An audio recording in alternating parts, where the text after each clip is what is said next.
صلي على محمد المصطفى اللهم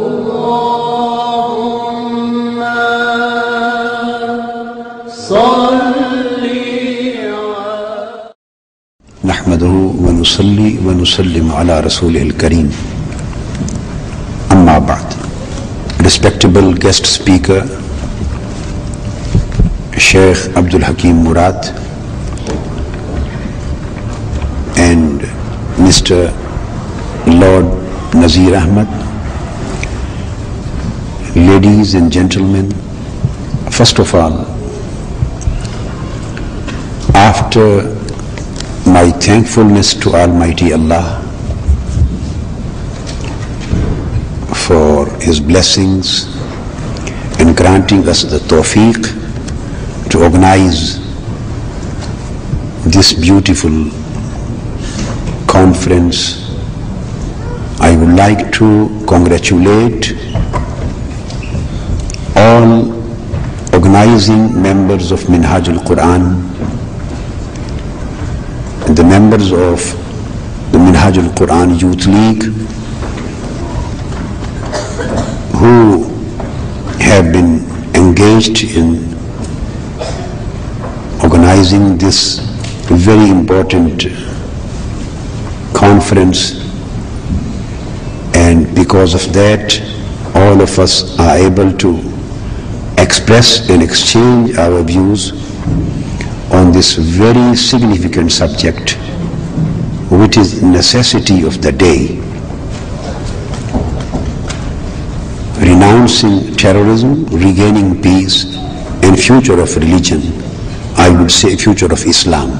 I would like to put all of these three parts of the topic together in a single entity, and I would like to explain it in certain different angles. No doubt this is a very critical and crucial time for Muslim Ummah and our young generation,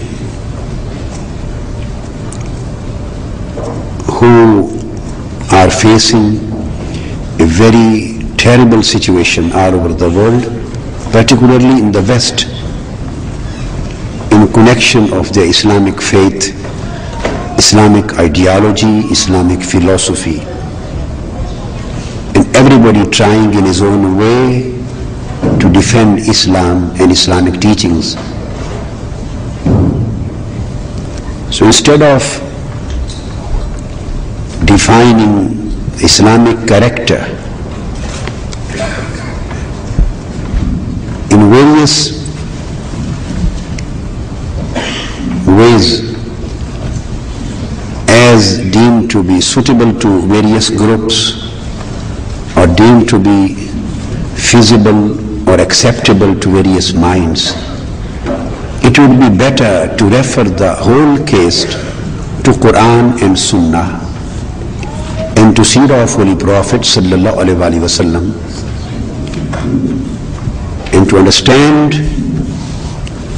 this case in the light of the basic teachings and prescriptions of Islam.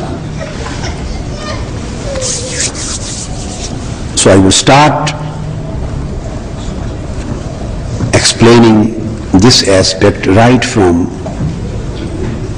the meanings, the nature and basic teachings of Islam, to determine where does Islam stand in connection of peace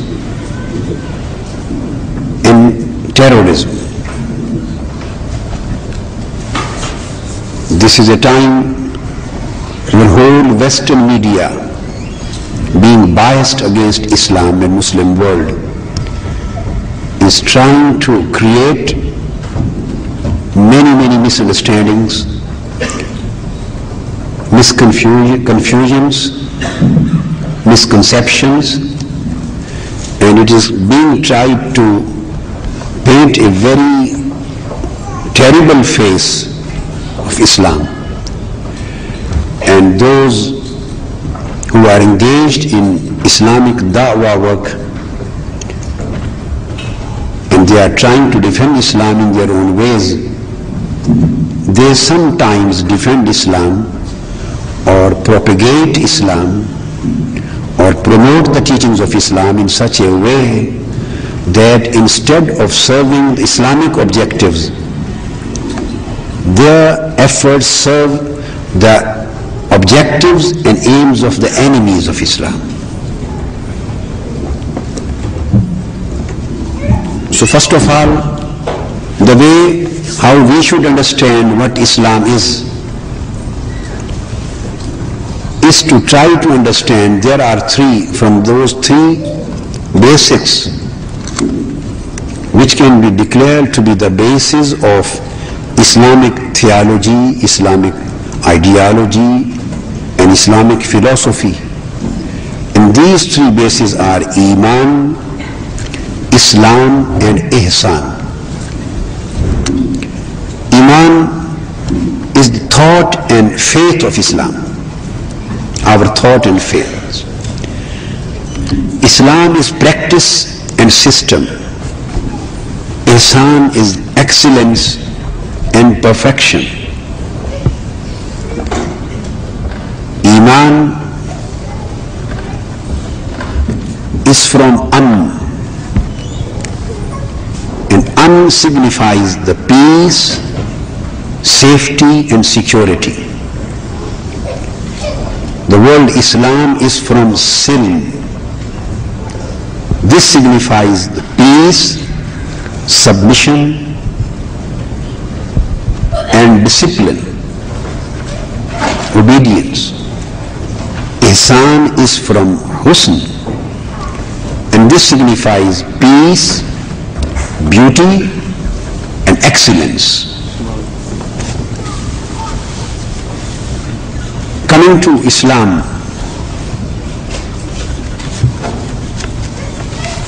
Almighty Allah and Holy Prophet sallallahu alaihi wasallam has declared that the best of Islam is to propagate, spread and practice peace. That's why it is stated, Khairul Islami Ifsha'us Salam. The best of Islam is to propagate, to spread and to practice peace in your daily life. That's why the meeting words prescribed for Muslims are Assalamu alaikum, peace be upon you.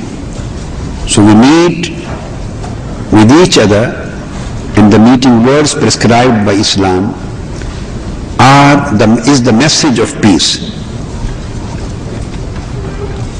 The concluding words of our prayers, I am just expressing the significance of peace, renouncing the terrorism, significance of peace in basic Islamic teachings, relevance of peace in basic Islamic teaching.